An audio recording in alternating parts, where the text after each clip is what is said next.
Hey everyone, welcome back to All Things Real Estate with Ari Wintraub. I am thrilled today to have a very special guest, William Hefner, an architect, known in LA to be one of the top residential architects, building homes throughout Southern California in the best neighborhoods. I had a pleasure of getting to know William in his office by selling one of their homes in 2016. They do landscape, interior design, architecture, and I'm really excited today to get to know William some more and to learn about the business of architecture. So without further ado, Mr. Hefner. Hi, Ari. Good to see you. Nice to be here. Thanks for having me. Yeah, my pleasure. Thanks for doing this. Yeah. So to kick off, just to fill the audience in, your background, unlike most people, I understand you knew from a very early age what you wanted to do. So that exposure, I understood, come from your family's home being worked on. Can you share some of those memories and how that happened? Yeah, it's interesting. Like I grew up in the suburbs of Sacramento, and we had this house, and my parents added on to it a couple of times, and a family friend of theirs was an architect, a local architect, and so I remember him coming when I was probably 4 or something to talk about expanding the house, and he had this sort of tracing paper that he laid out, and he drew, and he brought some drawings. I remember sitting at the table being fascinated. And a few years later, he came another time. We added on the bedroom and a couple other things. This kind of the same thing. And so after he left the second time, I started like scribbling on paper the same way. And then it just always was like building things, whether it was some temporary, structure out of a few folding tables or, those kind of folding card tables and blankets or whatever it was, that was always interesting to me. And during high school, I always worked construction in the summers to make money, which I loved doing. So building and doing things, working on this, building tract houses in Sacramento. As like a laborer, I was like, cleaning up and carrying wood and laying out things and nailing and doing stuff. It was great. But so I kind of liked maybe building as much as kind of drawing and designing, but I was always drawing. And so I always imagined that's what I would do. And so I went to undergraduate school on the recommendation of this architect, not to do a graduate degree. I mean, not to do an undergraduate degree in architecture, but to get an undergraduate degree in liberal arts. Okay. Because he said if you go to undergraduate school for architecture, that's all you'll be able to do. Right. So you'll shortchange biology and history and everything because you just work on your architecture. Right. So I went to undergraduate school and then graduate school and then just kind of didn't look back, so just started working in architecture. Yeah, awesome. And initially you were doing not residential. Right. Yeah, after I got out of school, I worked for a professor at school from UCLA for a while. When I first few months in, it was pretty lonely. I was the only person, and he was like always at school. And one day I said, I just want to be around more people. Right. So he said, go to SOM, which is Skidmore, Owings & Merrill. It's an old established commercial firm. I think now it's like more than 75 years old, but wow, which is famous for doing the Sears Tower, John Hancock Building. Oh, wow. Even more recently, they did Freedom Tower in New York, but they're sort of the go-to commercial building place, which seemed weird to me because I went to UCLA for graduate school. And the time UCLA was very much kind of about residential architecture, about postmodernism, like things that weren't about modern architecture. And then I went to work for this firm that did modern high-rises. And I thought I'd stay a couple of years there, but I really liked the work and I was successful there. And I got sent to the Philippines to work on a big job there for like a year and a half. Oh, how interesting. Just about the time I was going to give my notice and go do something else. And then I sort of got the bug. And pretty soon I was kind of in charge of a bunch of people, and I had projects like in 4 or 5 cities, like Denver and Houston and all that kind of stuff. And it was great. But I didn't love it. Right. It's like one of those things I was really good at. Like if I had if I got off early one day, and it's a rainy day, I'd go to a magazine stand on Robertson and grab some, usually European shelter mags. It wasn't like some commercial architecture thing. Right. Some kind of cool, old, restoring an old farmhouse or, like residential stuff. And so I realized one day I didn't love it. And your heart was in? Yeah, just residential stuff. Yeah. How has that background in these large, very engineered skyscrapers informed you building single family homes? I think I kind of always had, they certainly gave me a technical expertise you don't get by doing residential architecture, Yeah. right? And especially in the larger houses we do, they're kind of more like commercial projects. So, and solving really complex problems, like in terms of elevation, basements, and structure, and Right. fitting packing a bunch of things in technical response, working with engineers and all to just really design the buildings. Yeah. So it was helpful from that point of view, and just a certain discipline, like it's a highly organized Right. place. And the office, nationally they had internationally they had like 2,500 people in this firm. LA Right. they had 150 or so, but sort of like leading teams and working, Yeah. managing an office, all these things you don't learn, which has allowed, as we've grown, has allowed me to, I had those skills because I observed how we did. I Brilliant. was there 8 years. Yeah. Just- It seems to remind me of you hear classical musicians, if you play rock and roll, it helps that you know how to do classical. yeah, it's like that. Yeah. So now fast forward to having your studio. Tell us a little bit about that. How many staff, what the structure is, who does what. Yeah. So when I started the firm, I really wanted to do architecture and interior design together. I was inspired by this guy, Peter Marino. He's still out there doing things these days he does like all the Chanel stores and all these kind of Oh, interesting. high-end commercial stuff and very luxurious houses. But he's an architect, but he always sort of did the interior architecture and the interiors. And I thought, this is really what I want to do, because then you can take your whole vision and execute it, right? From sort of soup Right. to nuts. Whereas some people building a home, they'll have someone do the architecture, the structure, the engineering, the shape of it, but then they'll have the finished materials and the fixtures, plumbing fixtures, lighting fixtures, countertops done by an interior architect. Right. Okay. Yeah. And I just thought, when I'm designing things, that's how I see it.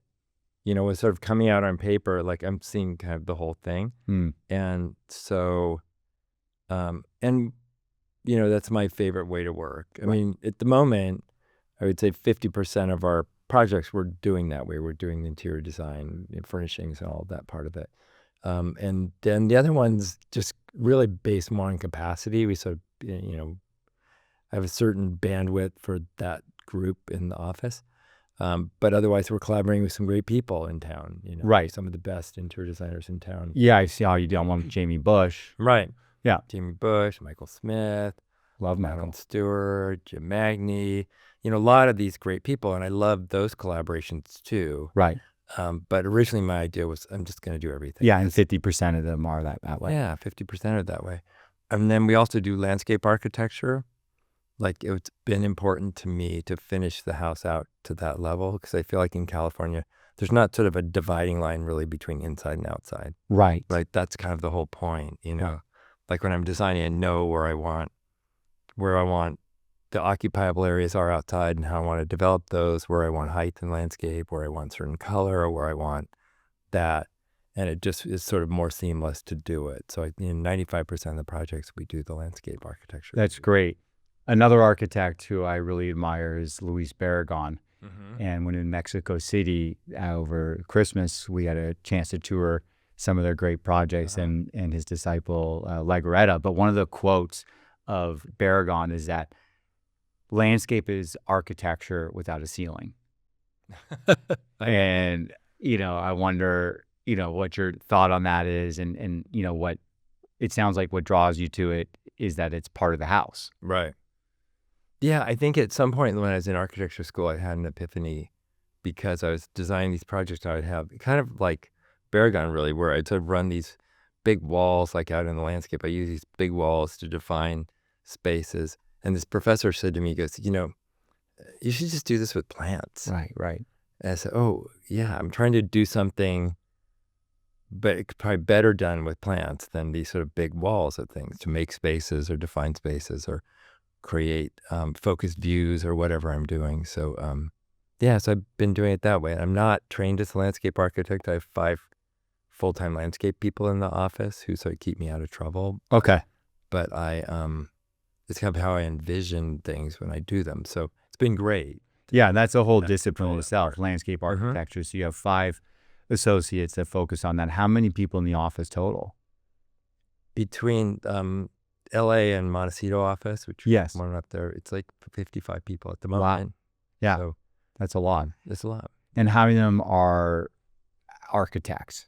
So I'd say we have sort of half dozen in landscape, and I've got sort of 8 people in the interiors department. Mm-hmm. And the balance are architects. So Yeah, and then support staff. yeah, a little bit of support staff, but yeah, so it's really exciting. We've got really great people. I'm fortunate to have people that I've been working with 20 to 25 years even. And we've Right. got like, a dozen people like that. Mm-hmm. Mark might be one of them. Yes, Mark is one of them. So yeah, so it's a great collaboration. We've been working on these projects, and you sort of build on each project because sort of technically your expertise gets better, and design wise, I think you get to be more facile or more, you sort of build on that. Right, and it's a testament to have them stay that long, because then you can keep building together, opposed to them having to learn from turnover. the Yeah, that's great. Yeah. So anyway, it's a great studio. I'm fortunate that way. Yeah, sticking with the landscape, Mm-hmm. you built a home that you designed a home that was built and completed in 2017 in Bel Air, a 60,000 square foot house called Chateau de Fleur, known as the West Coast Versailles, as I've heard it termed. Oh, really? I see. So I understand there was a landscape component to that house, which, being so big, was going to, be challenging on how to make it incorporated into Bel Air, which I think is famous for homes sort of being set back and not like right up at the frontage. Right. So overall, just would love to hear about the experience building such an extraordinary property, and maybe how it's informed your work since then, and was there a big landscape component to that? Yeah. So it was a big landscape. It was 3.5 acres. It's 3.5 acres there. And,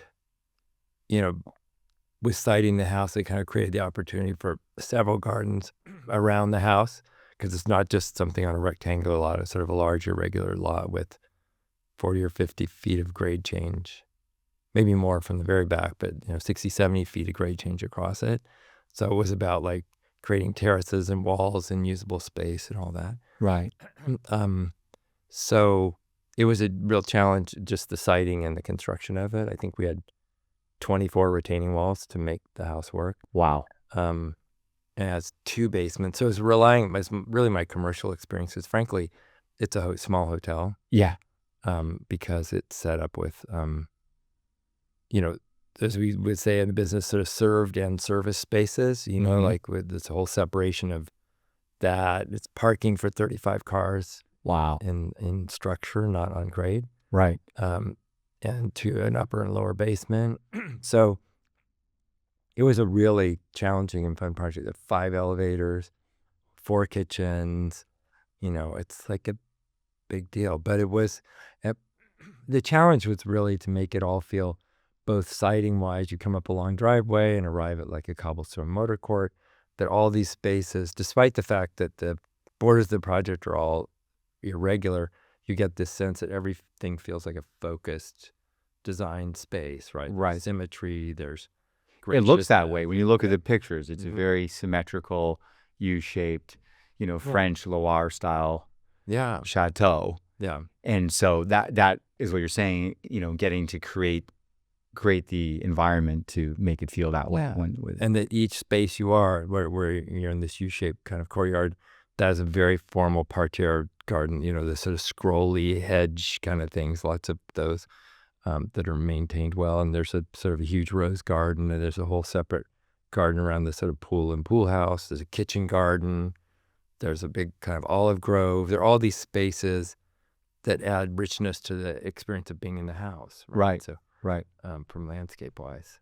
Yeah, it's so neat to hear that, like landscapes and an opportunity to help define a property and create different elements without having to do like a big long Baragon type wall. Yes. I've never seen it that way. Yeah, I have these rows of, they call them pleach trees, where, you plant the trees close together, and you see it in France where they sort of maintain it almost like an aerial hedge, right? That you clip these trees over time to where these big hedges, and they're kind of my walls that I was talking about before, Right. but they're probably 120 feet long of these like rows of sycamores. There are 4 rows of trees like that are long that establish the rose garden and some other things. Outstanding. It's nice. Yeah. So I know that you built an apartment building in 1989 in Westwood at 1401 Camden Avenue. And I know this, it's a 5-unit building because it was developed by a developer that also you helped them permit it as condos. So Yes. in 2017, he had the apartment building empty and then sold off individual units, and he tasked Sotheby's, a guy in my office, to help him do that. So I had the pleasure of sitting the open houses, and when I first showed up, it just struck me like, whoa, this is something different than your average, 70s, 60s, 80s building that we see all over Westwood. Right. And so I looked it up, and I saw that you had built it, and it made sense. It had this really minimal sort of 80s Bauhaus design, and that was in 1989. So what do you remember about that project that you can tell me about? So it's interesting. I like so when I worked at S1, the firm I used to work at, like I had this before I decided I wanted to do something else, but I would have friends who would say, oh, like my parents want to add a kitchen on the house, can you help them? Or I had these kind of smaller residential projects like that. And so I would go to work, but I had 1 or 2 people who would come and work in my apartment and do drafting for these projects that I had. And Because you didn't have an office. I didn't have an office, right? You go to your apartment just day, and you're gone. Yeah, we'd sort of pass, right? I'd go to work, and they'd go, and I'd come home, and I'd sort of mark up the drawings or leave notes for them, and they'd work, or I'd talk to them a bit on the phone. And so I had this really as just sort of a courtesy to friends. It never occurred to me that it was like a business, you know? Right. And and then one day I got a call from this developer, and he's referred to me by a classmate of mine from UCLA who was a landscape architect. And he said, I want to do a couple buildings in Westwood, townhouse buildings. And do you know anybody who's kind of up and coming? Because he's a thrifty guy. I'm not talking out of school. I'm still friendly with him. We're still friends. Yeah. And, but anyway, and so, I went and met him, and, he said, well, yeah. And I showed him a couple of things. I'd done a small art gallery remodeling on La Cienega as part of my hobby. Yeah. So I showed him that, and he knew I did these commercial buildings. And so he said, let's do it. So it's fine. So I started doing it. It was like one of my moonlight jobs that I'm doing this building. And and I worked with him on the design of it. And so we kind of executed. And about the same time, my father passed away about the same time, like 1988, and I was burned out. It's like flying everywhere for work, and I had this job, and then I also had a house I was doing up in Bel Air for somebody, and I realized my moonlight, I pretty soon had 3 people working out of my apartment. I was burned out, so I took a couple month leave of absence to just rest, because I was shot. And so it occurred to me one day that I'm a neatnik, and these people were like, there'd be like eraser dust in my house, or they use the kitchen. And it's like making me crazy. I thought, I'm going to get office space for these people, and they're great people who were helping me at the time. So I found some small office space in the building. I still am on Wilshire. No way. Yeah. So it's like 10 o'clock. And that's right across the street from LACMA. Yeah. It's like, I leave my apartment like 10 o'clock at night. I'm driving. I say, I'm willing to drive as far as La Brea. I want my office close, right? So I just took a little pad of paper. I wrote down like 10 little signs, or little for lease signs, right? Yeah. And I called on them. Next day I went and saw 3 of them. Yeah. And I picked some space in there. So I moved on my break. I moved my team into this building. Yeah. And I sort of got some little desks and did the whole thing. Yeah, like less than 1,000 square feet. Yes, yeah, it was like 440 square feet. And so, they got them moved, and I remember sitting in my apartment and go, I'm so happy to just have my apartment back, right? It was nice. And then that night I'm going to bed, I go, maybe this isn't a hobby. Right. You just rented an office. Like I have an office space for these people. Like maybe this is what I should be doing. Yeah. And so I just decided not to go back to SYM. I just said, hey, I'm not coming back. I just Yeah. try it. That's great. That's So, great. but anyway, so this building, that's a long story, right? Yeah. So this building, we got this developer, we're doing it, but it's a big building. It's like a 3-story building with a roof deck and Oh yeah, I was looking at the serious pictures building. recently. Yeah. There's some like these loft elements that have this like big sort of Guggenheim arc in the Yeah. in the wall, in the pony wall. Yeah. Yeah. So we're doing, and I enjoy this guy, Bruce. We really enjoyed my collaboration with him. We were doing it, and he'd built 3 or 4 other buildings. And, we just tried to do something different. And I wanted to do something that I thought wouldn't be trendy. And at the time, I don't know, that's the late 80s. Like most of the architecture of those kind of buildings, condos in the 80s, Yeah. it's not memorable. But I go by those buildings occasionally. I would be like shortcutting my way back from the West Side. I just drive by just for the memories, but I still wouldn't change anything about them. Okay, It's so you did some more of those over there. Which one more on a street called Greenfield, Yeah, that's right near there. and 1 block away. Yeah. I did Camden was at a Sure. cul-de-sac. It was at Yeah, a and the cul-de-sac, like cul-de-sac. bumped up against like DWP or a Yes, park or something. the Yeah. that park by whatever that is, Sepulveda, and Yeah, like by the federal building. But anyway, I loved doing the buildings, and I wouldn't change anything on this still. I think they're No, classic. and when they redid them Mhm. for resale, they didn't change much. Right. You know, the square tile is still there, and you know, the simplicity. Yeah, it's simple. Like, 'cause simple doesn't go out of style. Yeah. Too simple does, but the right simple doesn't, right? So, Interesting. yeah. Yeah, I want to hear more about that. So, define architecture. Oh, no, I probably can't. You can't? I don't know. What does it I mean don't to know, you? like, what is architecture? I don't know. The longer you're at it, the more you realize that a lot of things that, there's sort of accidental architecture. There's architecture created naively and things created naively that start reading as architecture, right? Interesting. But to me, architecture is a language, right? A certain language that people make out of it. And I think understanding architecture is like speaking that language, right? You sort of get the clues in that. But I guess architecture is, a aesthetic and intellectual process that yields a building of some kind, right? And Right. With aesthetic value. yeah, with aesthetic value, and that you can understand as having some thought or some philosophy or some things. Like the best architecture is that. I mean, it's a pretty overused term, maybe. Okay. Right? But I don't know, right? But anyway, it's an interesting field to be in Yeah. because there's sort of, there's low art and high art within architecture, right? And Right. that's what I mean. Some of the accidental things you see that are vernacular architecture, or, you find like, I love LA because you sort of come around a corner and you find something even sort of slightly dilapidated that's acquired this patina, this thing that makes it special, or maybe it wasn't so special when it was new. Yeah. I don't know. It's a rich thing. It really is. It Yeah. really is. So I know that you don't only build people's dream homes that maybe aren't as constrained by budget. You're also building for developers.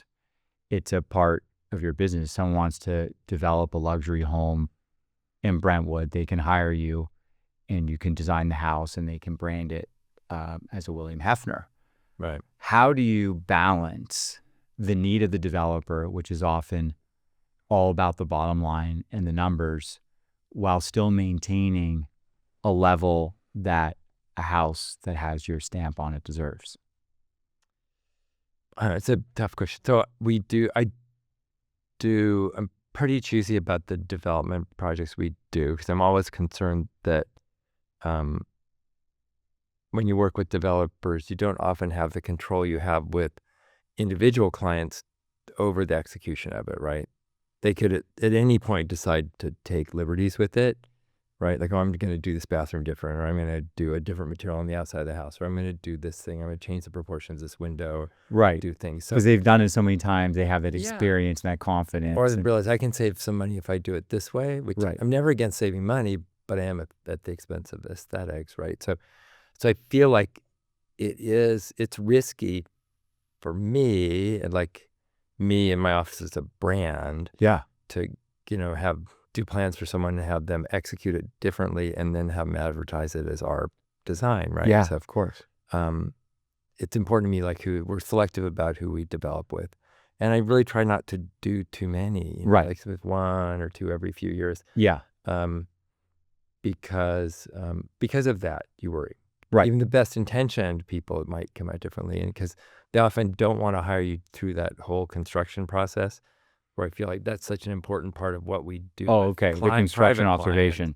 Yeah, it's like we meet with you or the stone guy, and you say, I could, I'm thinking to do it this way. And pretty soon, and then somebody else says, I'm thinking to do the trim like this. And you go, yeah, yeah.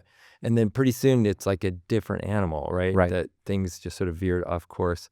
So it's so important to stay on course or also to double check during construction. Like we drew this wall to be like this, but you get into construction, you do a mock-up of it, and you're all saying back here, wow, it doesn't look so good. Right. And you change your mind. So that process, to me, is important for the execution we do, which you don't usually have with developers. So lots of reasons to worry about the development process. But the right people, we enjoy collaborations. We're doing one right now in Beverly Hills for a developer that I'm excited about. So it'll be good. Yeah. So it sounds like it's about being selective first and foremost with anyone that if you do decide to do a development project, who it is. Yeah. And having confidence in that. And so when you are working with, an end user that might not be, as constrained, there are times where, budget does become an issue and they do need to cut back.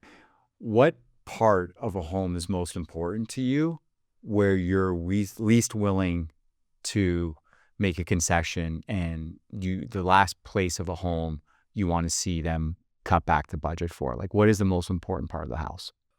Okay.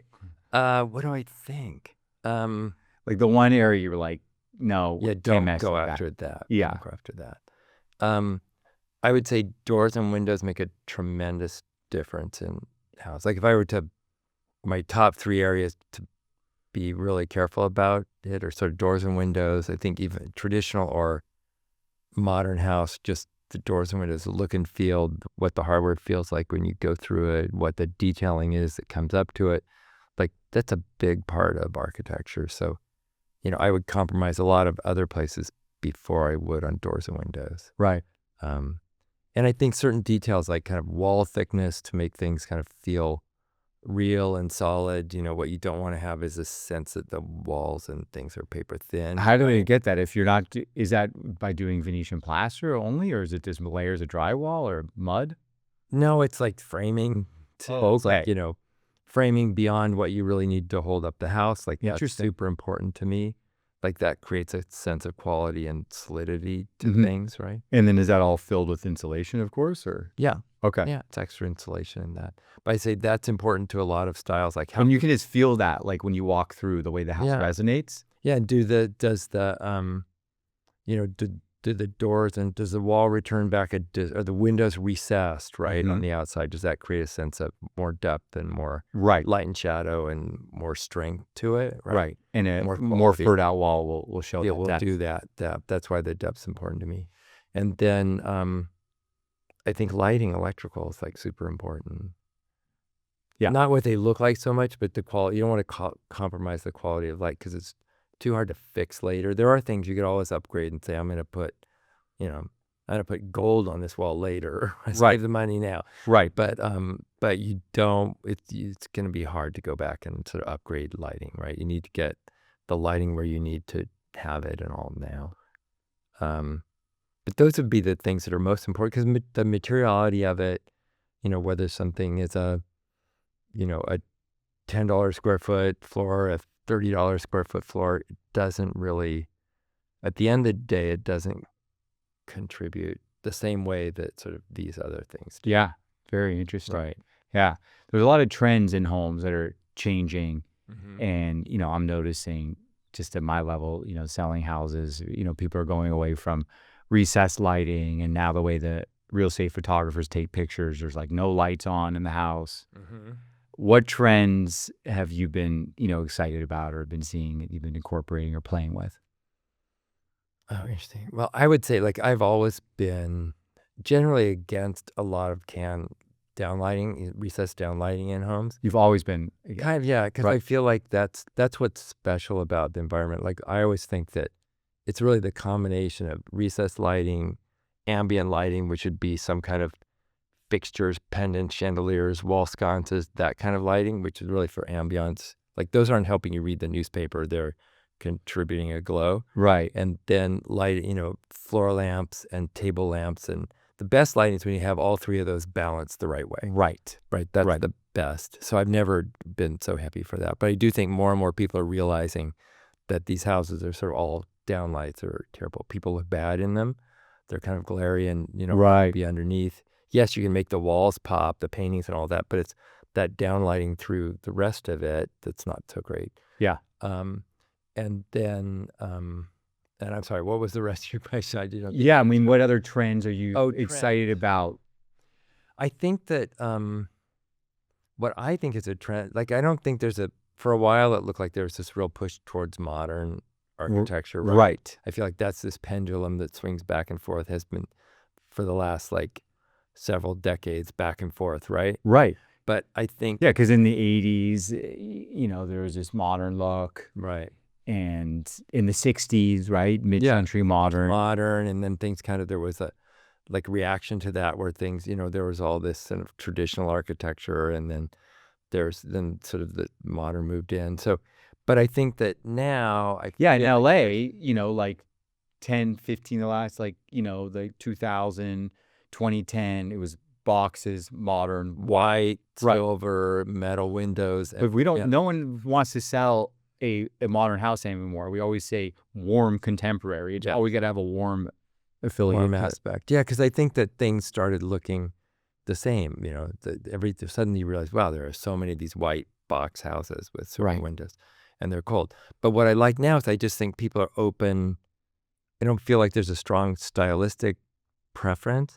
I think it's just about executing well, whether it's Spanish, whether it's like we have a house we've been designing for the Huntington Palisades that's kind of an English arts and crafts house that people are really interested in, right? Oh, fascinating. Which I'm really excited about, sort of brick and steeply pitched roofs and things. Like something you might find in Hancock I was going to say. or something in my neighborhood. Oh, your neighborhood. That's right. My neighborhood. Yeah. But anyway, but I like that people are sort of open to a lot of things. And for a while it looked too, there's sort of modern, and then there was this transitional thing that was popular, which I don't know, my opinion of transitional is that it's sort of neither modern nor traditional, but I think it trended really fast. Like suddenly it was easy to spot, oh, that's so 2015 Right. or whatever it was, Yes. right? It was too specific, and it's not classic. Yes. You look at those and, well, it needs a refresh, right? Yes. But like if you either choose a lane, you go modern, or you go traditional, and you execute well Yeah. in a classic way, the thing doesn't date. Yeah. Right? It's so much like life, this design rule about committing and being in a specific lane and knowing what you are being defined. Right. It really makes someone who they are. Right. In the type of business you do, this is what your focus is. The type of person you are, the type of beliefs you have, your sort of dress. Right. You got to commit, what you choose to do and who you are. It's so much how that Right. sounds. It's like it is. authentic in a way within those vocabularies. And then if you make the choices that are so stylistically appropriate, they're enduring, right? You're not Right. having to tear your kitchen out every 10 years because you chose a kitchen that was classic and appropriate to the architecture you were doing. Yeah. Right. So this Huntington house, you said in the Huntington or in Uh-huh. the Palisades? Yeah, I just drove through there for the first time a couple weeks ago. Was that a project that was underway before the fires? Yes. Okay. Yes. And had you And guys the house didn't burn down that we were going to tear down. So Okay. it would have been better if it had. somewhat easier. Yes, it had it. But, Yeah. yeah, anyway, and that's really what they wanted. And it was so fun to work on the house because it I can really imagine. is fabulous. Yeah, when you think Hancock Yeah. Park, I don't ever think of any of those Right. houses in the Palisades. Right. Because my undergraduate studies was art history. And like I loved the architecture part of it. So that there's a paper to write or some aspect in each, class that I concentrate on was the architectural part. So I'm like really a history buff, and that's what's made me for like, say, remodeling old houses in town or doing new houses, like kind of, that's been the part of me that's sort of insisted on making things authentic and researching them and, really getting into the details. Like, what are the appropriate details? Don't just pick a door out of some catalog. Right. What is the door that this house would have if it were in England, if we're doing English arts and crafts? What should it have? Yeah. And that's the part I really like, is researching all that. Yeah. How interesting. Yeah. So has this project maybe led, or could you think it could lead to more jobs in the Palisades?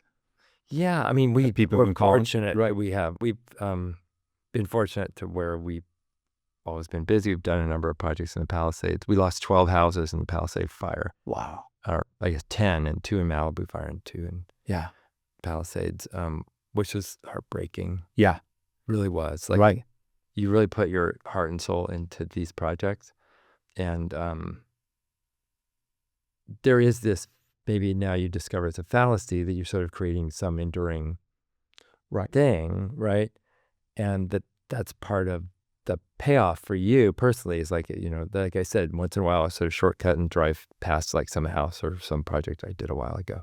And so it makes you feel like you've contributed, you've done something, and you've left your mark, right? So these we didn't leave our mark there, they're gone, right? But the other heartbreaking thing was the people, because you work like for years, several years, 2, 3, 4 years with people to execute a house. And you invest in their vision, and you work with them closely, you love them. It's a great thing to see them go through that loss so hard. Yeah. So I was really, for a few weeks after the fire, I physically felt ill. It was just hit me so hard. Right, because you're with those families for so many years, 4 years sometimes, building something, and you see the blood, sweat, and tears and the passion and how they are trying to express themselves and their family and build something. Michael Smith on Instagram, after the fires, a couple days or a couple weeks afterwards, responded saying, people are mentioning, this idea that, like, well, if you have your health, these are just, monetary things, and you can, fortunately look to get them back and to rebuild. And it was sort of, for him, like making light of the fact that though they are, physical possessions, they're expression of yourself. You spend years building them and putting your heart and soul into them, and you can't diminish the fact that's painful, and as you felt personally. Yeah, it was like, so. Anyway, so we're building like 2/3 of those houses. People are like, they called like a few days later and said, we want to be first in line. We want to get our house done, So we're doing that, which is nice. I mean, it was incredible to see how resilient a number of them were. That's amazing. And then we've been trying to help out other people on, other fire replacement projects that way too, to create new homes for people. So it could be exciting, because some of those people that you'd built, may have another lot or two next to them that they can pick up, and then the choice that they make, that they would have made some changes, now they can make the changes in the new design. Right. That's interesting. So they're it's split. There's the camp where they want exactly what they had before. Like one of our projects we lost, that I did almost 20 years ago, the family of 4 kids grew up there. And so after the fire, the parents said, we want to rebuild. I get emails from the grown kids who are in their 20s who said, can we have the same tile in my bathroom that I had before? Can you find that tile? Like, they want to build this back. Interesting. Exactly the way it was, because that was sort of the holder of their childhood memories, right? So you see what an important part of people's lives houses become, right? Yeah. So anyway, and then there's the other people who are saying, well, we're in another chapter of our life, let's do it a little differently, or a lot differently, right? So that's sort of interesting to discover how to adapt to where they are now. Yeah. 10, 15, 20 years later. Well, it's great to hear that you're building houses there, because there's, chatter that, maybe particularly in the alphabet streets, where you can pick up a lot for under $2 million now, and then hedging for the ULA tax, that someone's going to want to build a house and sell it under $5 million. And what kind of house is that going to be? It's not going to be a great house. And so it's good that, you know, we know that there's going to be some. We're trying. Yeah, we're trying. Yeah. We're part of a group that's putting together designs for a typical Alphabet Street lot. Great. There are more than 20 architects who are doing that led by Crest, like Jason Summers and Crest. Okay. Where we design a house that sort of meets the requirements of that would be plan checked and sort of ready to issue permit wise. Like we have engineers that are going to help to do that part of it. So you would be able to put like a rather nominal sum down to buy the plans and have a house that's sort of ready, permit ready and ready to go. That's amazing. So it would save a lot of the red tape. And I'm kind of looking into for ours, like we met yesterday with some people from Texas who might be able to prefabricate portions of them. Not that it would look like a prefabricated house, because it's still custom, but they would do these things of scale. If you could get 5, 6, 7, 8, 9 houses to do at the same time in that area, which would save significantly time-wise, but also dollar-wise. Yeah, I want to know more about that as it progresses. So shifting to where I know you said you opened an office in Montecito in Santa Barbara. How long ago was that, and you know what drew you up there? Then you built your personal residence there as well. So tell me about that transition and how you're enjoying it. So it was sort of accidental, maybe in the same way like starting my office was, like it's just to move people, just to clean up my apartment, right? But no, so we, my wife and I decided we really wanted to have a second home. We had friends who had second homes, and we thought, oh, this would be a good thing. It's fun. And so we originally we loved Big Sur, so it's going to be a Big Sur. Okay. And so you guys had spent a lot of time up there. Yeah, we love Big Sur. We go up there anytime we had a break, we'd do it. Yeah. And but because we were married 10 years before we had our son, so we were just like free, right? We could do whatever we wanted to do.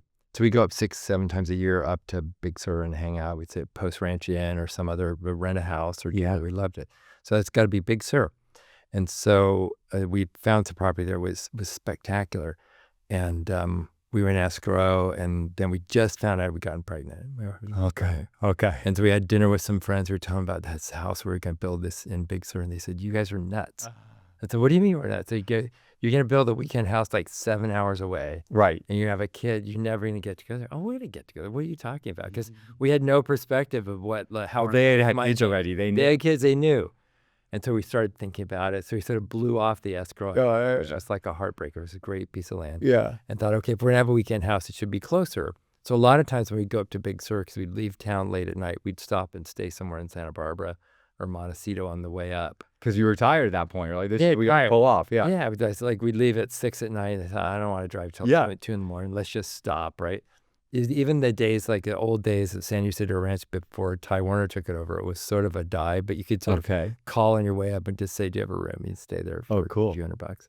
So we'd do that. And so we thought, well, if it's not Big Sur, we like Montecito, right? This is how scientific the process was. And so we contacted a broker there. We looked at like 5 or 6 pieces of property. We bought one. And it had a 900 square foot house on it, which we decided we're just going to remodel a little. Oh, no way. That doesn't sound like you. Yeah. We thought, well, we're going to be really cheap this time. We just want a little shack and a pool. Yeah. So anyway, by the time we got into it, we built a whole compound out of stone and wood and a bunch of things. But because we're terrible clients, we get busy with our clients' projects. It took 5 years to build that house. Right. And so everybody in town had walked through our job site. You know how people are, these drive. Sure. Everybody knows. I still run into people now. Oh, I've been in your house. They go, when have you been in our house? I was under construction, and we live nearby. We go in on Saturdays and look around. So I said, okay. But so because he had this house going, we started getting off. People wanted us to do projects. Right. Which was really not the intention. And I sort of struggled with, do we want to do projects up there or just want to feel like we're going away on vacation? Right, right. So anyway, so we sort of started saying yes. We wrote proposals. And we weren't really getting the projects. We got to one job, but people thought, oh, you need to be a local architect to get something approved here because it's really hard. Right. I've heard this before with other cities. Yeah. So I thought, well, that's maybe we just need an office there. Right. So a guy that had been doing construction management on the house, and he was sort of trained as an architect and stuff. I said, let's find like an office. Yeah. So he found this great space. Yeah. which used to be the Forms and Surfaces Design Office. It's like a architectural company. They made doors, hardware, all this great stuff in the 60s and 70s and 80s. Yeah, I've driven by and I've seen it on the right side Yeah, when you're leaving town. It looks Yeah. like a real cool. it's a cool spot. Yeah. And so I thought it's great. So we just took the space. And then we started getting all this work. So that was 10 years ago, because this year we're going to have a party in a few weeks for 10th anniversary. So, but it was only because people walked through our house. Right. Yeah. And everybody said, well, it's different, because I decided they're just going to do something different. I'm not going to do Spanish. In a way, I kind of built the house that we would have built in Big Sur Right. there. Mm-hmm. And we had all this stone that was on the site. And once we dug the pool, we had big piles of huge stones, like some as big as cars. Right. And so we started building walls out of it and decided we're going to cover the house with some of that stone. Is it granite? Stone? It's a Santa Barbara sandstone. Okay. Yeah. And it's beautiful. So anyway, like people did centuries ago or thousands of years ago, you just make your house out of that, pick up the rocks on your site and stand them up. So anyway, so we did that style, and it sort of caught people's imagination, because there's nothing like that up there. Right. So, and then now we have lots of different kinds of projects. We have Spanish projects, we have modern projects, but that house was kind of the genesis of the work up there. Yeah. So what excites you about, building in Santa Barbara? I was out there yesterday, like I mentioned. The climate is incredible. The way that there's sort of two layers of mountains. What excites you about, the topography, the setting? Yeah, it's beautiful. And I think the thing I like about projects there is land, right? Like here, I feel like I'm called upon to shoehorn a 15,000 square foot of house on a 15,000 square foot lot or something, right? It's just like, and then there, you have 2, 3, 4, 5 acres of land to work with. So it's about the garden. Like, I love gardens as much as I do houses. And so, and then anything grows in Santa Barbara. Really? Anything. Really? Pretty much. I mean, it's just incredible. It's like, Jack and the Beanstalk. You just plant stuff in sort of like your garden. Oh, wow. Comes up so quickly.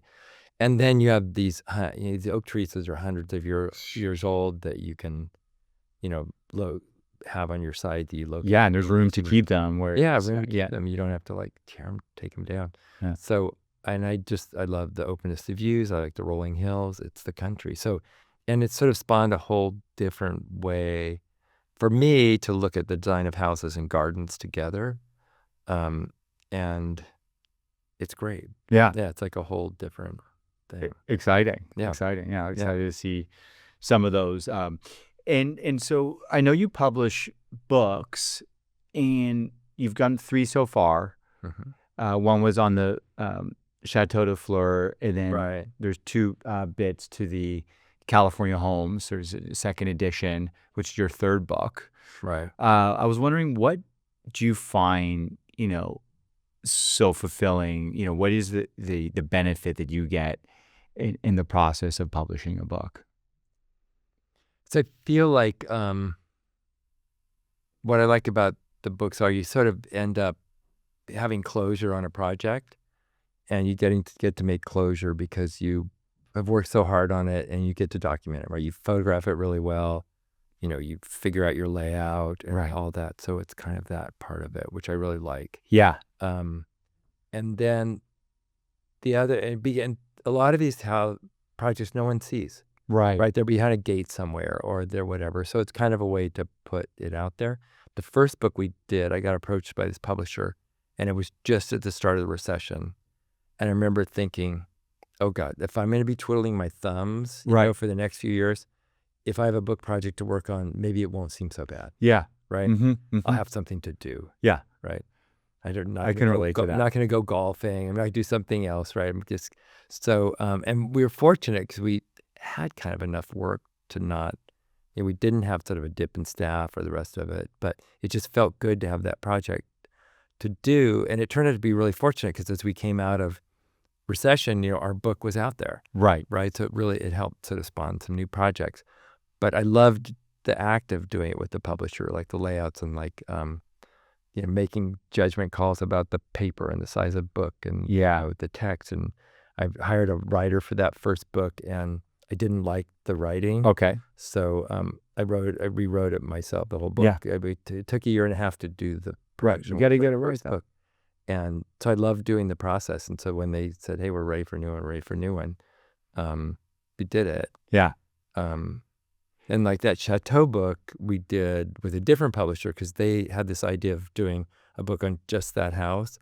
But in that book, it really shows the process. We had lots of pictures of during construction of the house because the idea was it's a classical house but built in modern times. So you see the taping off of the for the paint for the 3 or 4 colors. You see them putting gold leaf on. You see them doing all these things in modern day. When you see the finished house, you can't really imagine. You don't really know when it was done. Yeah. Because That's cool. It doesn't seem new. So there were different purposes. So. Yeah. And then what's the next one?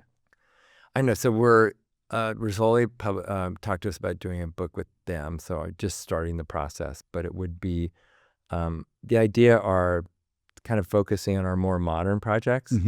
So to kind of because our projects are luxurious. I don't know what term to say, but generally like that, right? They're not sort of Spartan projects. They're sort of richly detailed and all that. And so it's really a focus on kind of modern luxury, although that term's, maybe somewhat abused. But that's kind of the concept of taking some of our most luxurious modern houses and what's that like for us. Right. Yeah. Because it may not be the first thing that people think of when they think of us. Well, yeah. So it'd be a great way to showcase that because I know you guys have that breadth of skills. So you like real estate, and I know, you said you're working on something in Hancock Park where you have your primary, and then you have the project in Montecito. I think at one point when we met, you told me you were investing or buying and fixing up an Echo Park apartment building. I love apartment buildings, and that's where I put my income into doing value add in up and coming areas. So did I remember that correctly? You did. Okay. You did. Cool.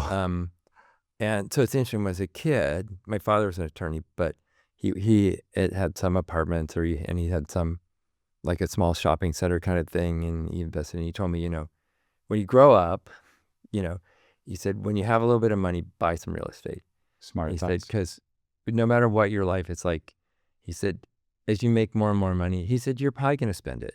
Right. He said, you'll get a nicer house, you get a nicer car. Yeah. He said, but if you get real estate for yourself, it's like a savings account. I think the exact same thing, 100%. And so he said, you should do that. So I've tried to do that over the years, buy an apartment building here or there, or buy a house and fix it up and sell it or rent it or this kind of thing. So, and I like the looking at sort of quick fixes for things is different than what I do in my day job in general, right? Right. That's funny. Another architect that I am friendly with, he loves that as well. Yeah. When we're talking about investment properties, like just paint it and do nothing. Yeah. What can you do with paint, right? Right. What can you do with, do you address the curb appeal or do you spruce the inside of the unit up and sort of test these concepts out and see? Right. But I like it. But I do have a couple of things in Silver Lake at the moment, a couple apartment buildings that are interesting. Yeah. What are you drawn to?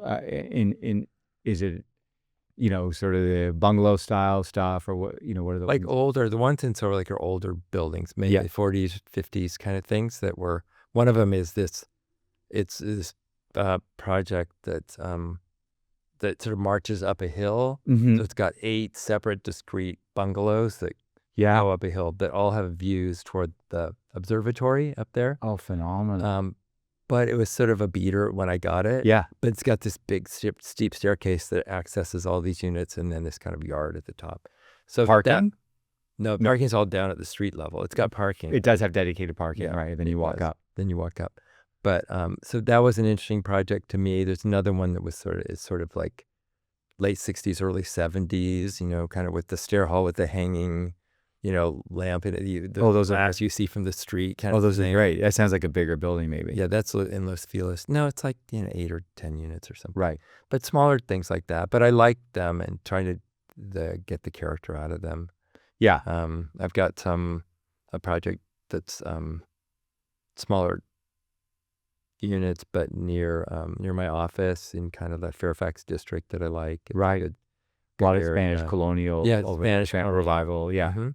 So it's a fun hobby to have. Do you typically just go at those on your own and get a bank loan, or you bring in a couple clients and like partner on them, or? No, I generally just do myself with a bank loan. So Yeah. Outstanding. That's yeah. great. Yeah. So I think I wanted to touch on, this last thing before we kind of move towards the end. So like, you obviously, start with like the creativity and the desire to design. Your office is growing. You said, 45, 50 plus or 50 minus. plus. Yeah. Yeah. You know, people that you're managing, that as the leader of the firm, as the business owner. So how do you balance, being able to be creative, interface with the clients and work on the design, and at the same time run an office of that scale?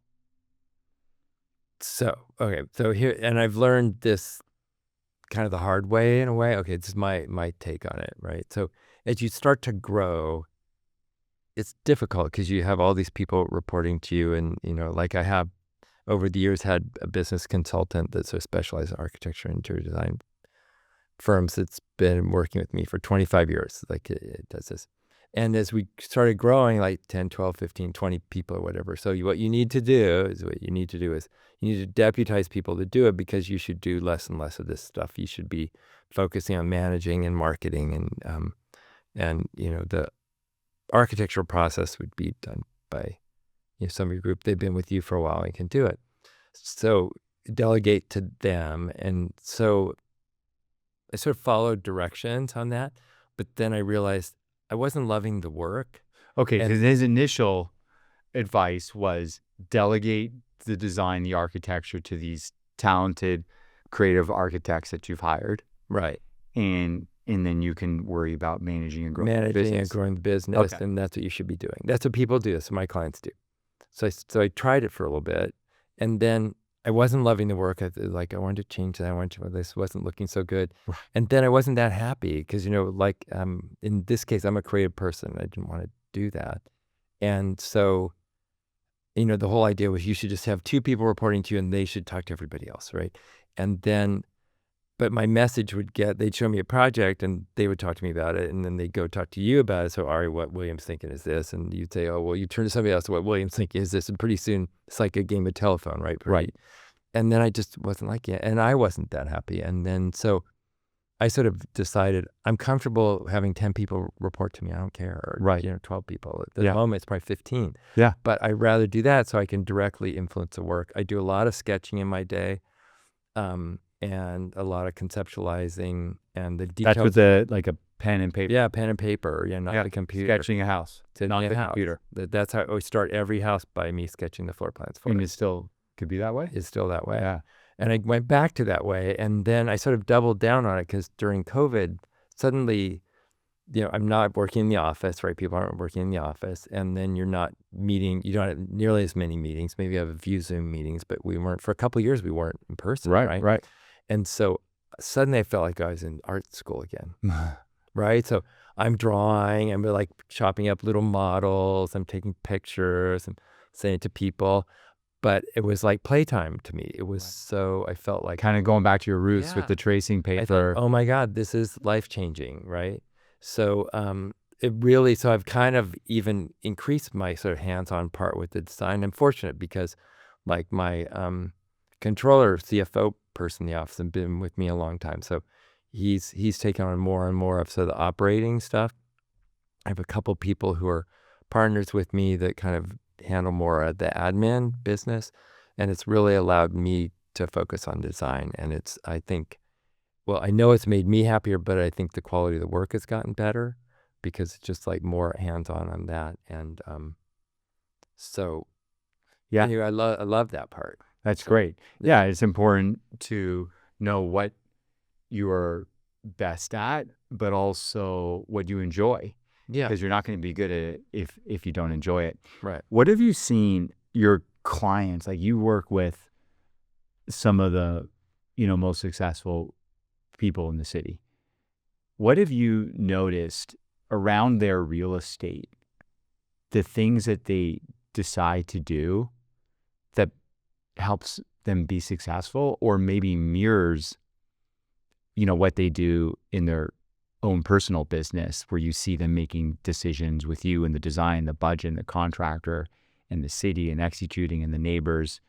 So have you kind of picked up a trend between these, top performers that you get to work with so regularly? So I think one of the most fun parts of my job is I get to work with, these very successful people, accomplished people in that, and I always learn from that, their interaction, how they make decisions, right? How their life is organized and the rest of it, and their perspectives are different.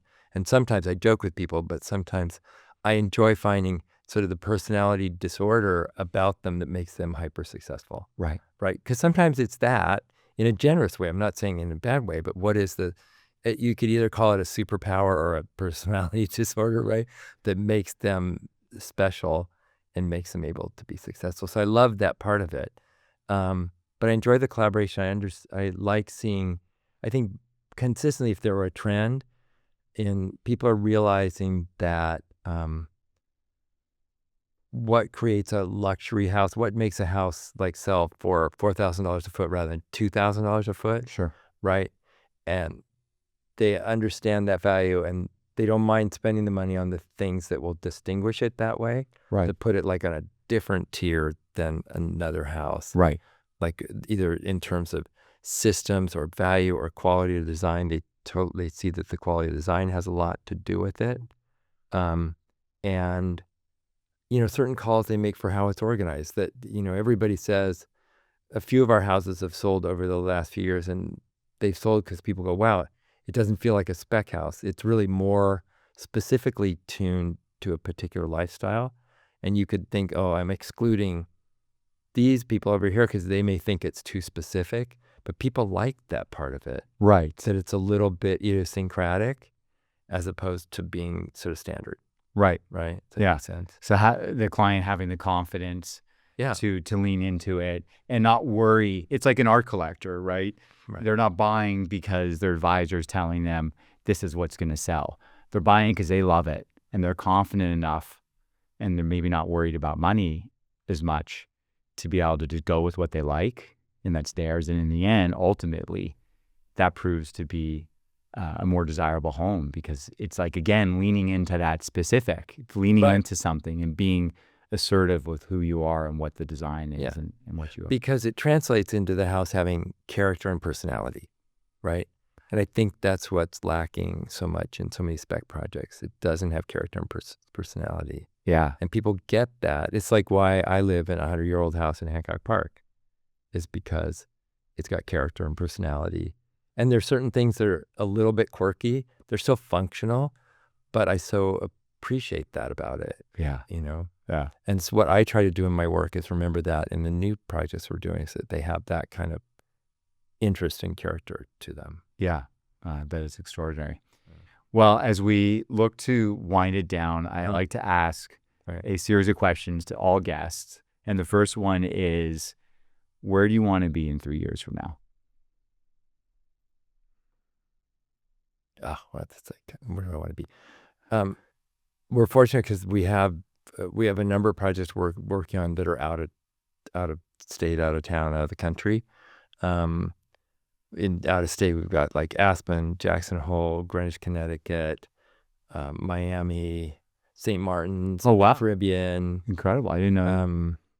In Istanbul, we have a great project we're doing a small project outside of Copenhagen, and we're looking to start a project in Kuwait City. So we have these kind of international Kuwait City. Yeah, international projects, which are really interesting to me. And I love trying to figure out like how to do them there. How do you really build them, and how do they build locally, and how do you tune into it? So that part, I love that experience. It's informing the architecture here, but it's also like fun to do those.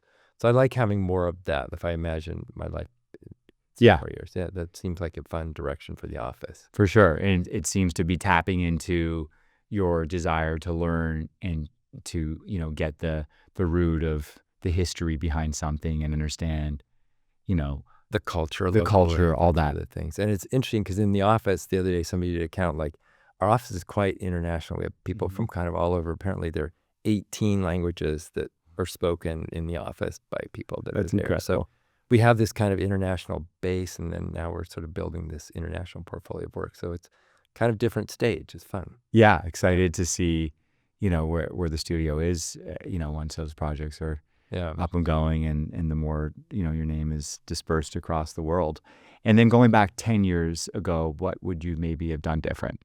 I don't know. I don't, 10 years ago, trying to place, how long this. I don't know. I don't have regrets that way. That's great. Fortunate, I guess. That's a fine answer. Yeah. But we can focus more on the next one, which is Okay. favorite book, movie, or song. So I probably have to say my favorite movie is Chinatown. Okay. Jack Nicholson. Jack Nicholson. But it's LA in the 40s. And frankly, I saw the movie in Portland when I was in undergraduate school, when I was applying to grad school. At liberal art school. Yeah, and hugely influenced me coming to Los Angeles to start. Interesting. It paints a picture of LA in the 40s that I'm still nostalgic about. I really wish I could go back and, be there, drive around there and do it. And I feel like that movie painted such a picture. I felt like I could smell that evening in LA. I still watch it once in a while, and it just captured a moment to me that in my mind, that era's past here, but I love that time. Yeah, and watching the movie brings you back there. Yeah. And I understand that movie. I remember I'm going to rewatch it again. Yeah. Although I don't watch a lot of anything, but that would be worthwhile. I remember that movie dealt with like the water distribution, water and power, and all that to LA, how we take it from, and the development of the San Fernando Valley, and all those sort of local, conspiracies, inside deals, power, etc. Yeah. Any book or song that you love? Oh, I thought it was just one of the above. I don't know. Those, I would just go with that movie. That's my strong. That's great. Yes. That's great. And then why are you doing it all? So, there's this idea that people have the one thing, and, what they're doing is leading up to realizing that. So what is this all for? What's all this for? I think it's really to allow me to indulge my creativity, frankly. That's why I'm doing it. I just love the creative process. I love creating. I love doing things. And I think, everybody said, well, would you quit and do something you really want to do? Well, I really want to do this, So I feel like I have a dream job. I'm so fortunate. Yeah. Yeah. So, yeah. That's a great answer. And it makes sense. You build such beautiful stuff, and you're such a, kind, content, modest gentleman. And it's been such a treat, sitting down and getting to hear this and knowing the inner workings. So thank you so much. Thank you, Ari. It's a pleasure to be here. Thank you. All right. Okay. Cool.